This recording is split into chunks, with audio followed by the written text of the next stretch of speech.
दोस्तों, कोई बैंक क्यों फेल होता है? अगर आप भारतीय हैं तो आप सोचेंगे शायद बैंक ने किसी बड़े कारोबारी को बहुत बड़ा लोन दिया होगा और वो कारोबारी लोन डिफॉल्ट करके विदेश भाग गया होगा, जिसकी वजह से बैंक फेल हो गया। लेकिन दोस्तों, आज जिस बैंक की हम बात कर रहे हैं उसके साथ ऐसा कुछ भी नहीं हुआ था। ना उस बैंक में लोन डिफॉल्ट का प्रॉब्लम था, ना ही कोई फ्रॉड हुआ था, लेकिन फिर भी वो बैंक डूब गया। जी हाँ, अब तो आप समझ ही गए होंगे कि हम किस बैंक की बात कर रहे हैं।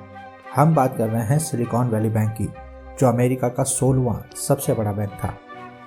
दोस्तों, आज हम अपनी इस वीडियो में जानने की कोशिश करेंगे कि आखिर इतना बड़ा बैंक कैसे डूब गया और आखिर भारतीय बैंकों में आए दिन इतने फ्रॉड होते रहते हैं, कारोबारी पैसा लेके भाग जाते हैं, फिर भी ज़्यादातर इंडियन बैंक्स कैसे बच जाते हैं। इस बैंक की स्थापना सन 1983 में कैलिफोर्निया के सांता क्लारा में दो बैंक ऑफ अमेरिका के पूर्व अधिकारियों ने की थी।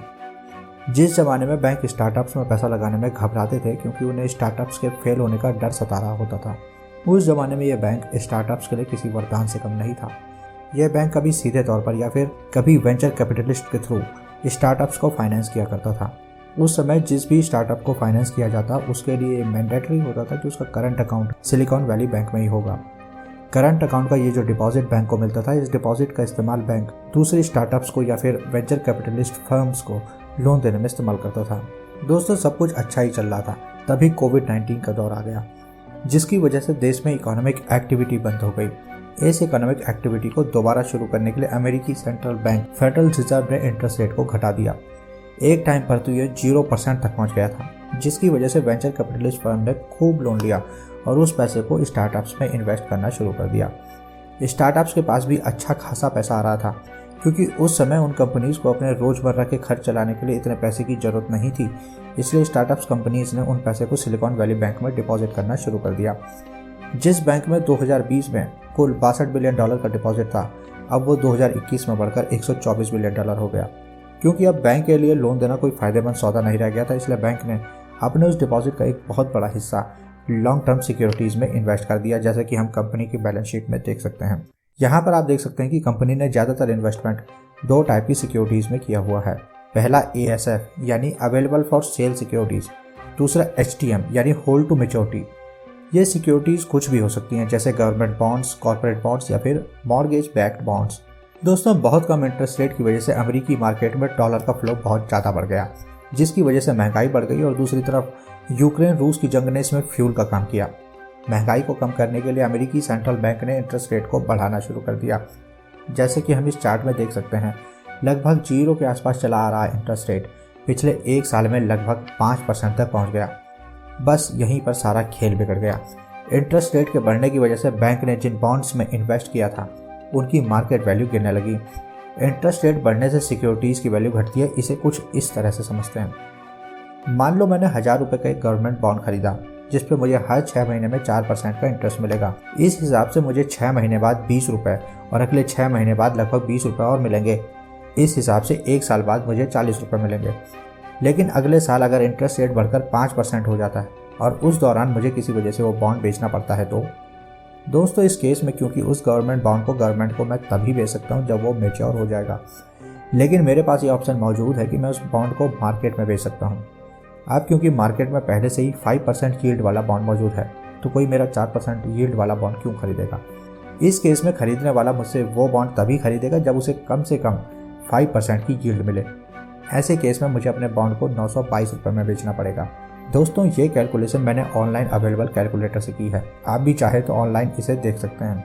दोस्तों, इसी वजह से जब भी मार्केट में इंटरेस्ट रेट बढ़ते हैं तो बॉन्ड की वैल्यू घटती है, और जब भी इंटरेस्ट रेट घटते हैं तो बॉन्ड की वैल्यू बढ़ती है। इंटरेस्ट रेट बढ़ते ही कंपनीज ने अपने रोजमर्रा के खर्चों के लिए अपने डिपॉजिट का पैसा निकालना शुरू कर दिया।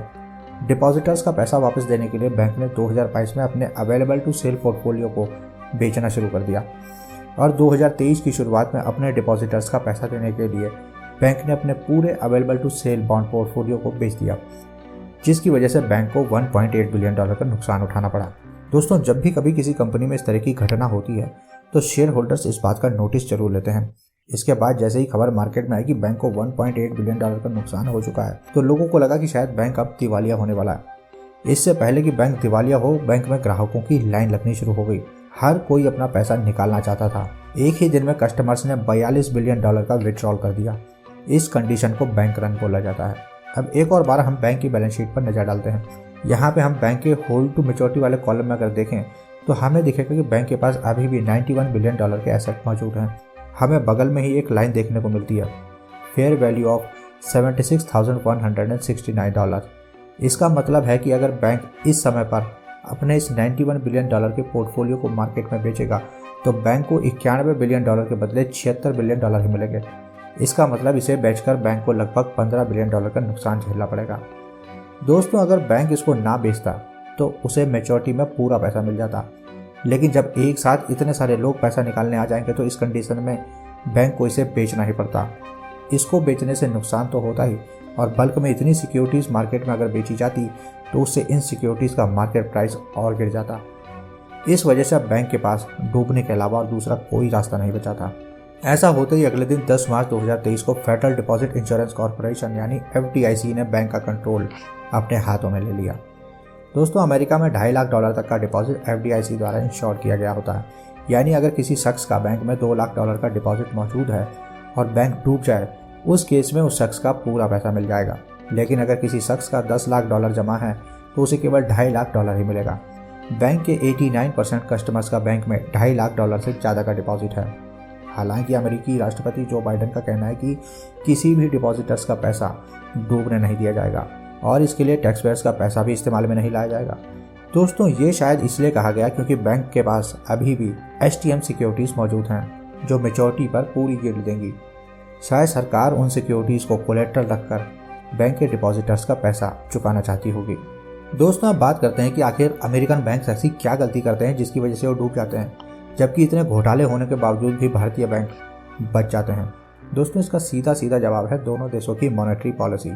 बेसेल 3 के नियमों के अनुसार किसी भी बैंक को ये इंश्योर करना होता है कि उसके कस्टमर्स अगले 30 दिनों में बैंक से जितना भी पैसा बैंक से डिमांड करें, बैंक के पास उन 30 दिनों तक कस्टमर्स को पैसा देने के लिए कैश अवेलेबल होना चाहिए। दोस्तों, भारत में यह नियम RBI द्वारा सख्ती से लागू किया जाता है और बड़े बैंक से लेकर छोटे बैंक तक को ये नियम मान्य होते हैं। लेकिन अमेरिका में ये नियम केवल बड़े बैंक्स पर लागू होते हैं, जैसे कि JP मॉर्गन और Wells Fargo. Silicon valley bank का कहना था कि अभी उनका बैंक इन नियमों को मानने के लिए बाउंड नहीं है, क्योंकि बैंक अभी उस थ्रेशोल्ड से $75 बिलियन पीछे है। जैसे कि हम देख सकते हैं, बैंक ने अपने टोटल डिपॉजिट का लगभग 70% हिस्सा सिक्योरिटीज़ में इन्वेस्ट किया हुआ है और उसमें भी लगभग 52% हिस्सा लॉन्ग टर्म सिक्योरिटीज़ में इन्वेस्ट किया हुआ है, जिनका रेट मार्केट के उतार चढ़ाव से घटता या बढ़ता रहता है। जबकि भारत में यहाँ कुल डिपॉजिट का 25% से ज़्यादा नहीं हो सकता। इस तरह के कुछ ऐसे नियम हैं जो बैंक्स को मान्य होते हैं, जबकि अमेरिका में ये नियम बैंक के साइज पर निर्भर करता है। दोस्तों, यहाँ मुझे लगता है कि अमेरिकन बैंक्स को एक स्ट्रॉन्ग मॉनेटरी पॉलिसी की आवश्यकता है।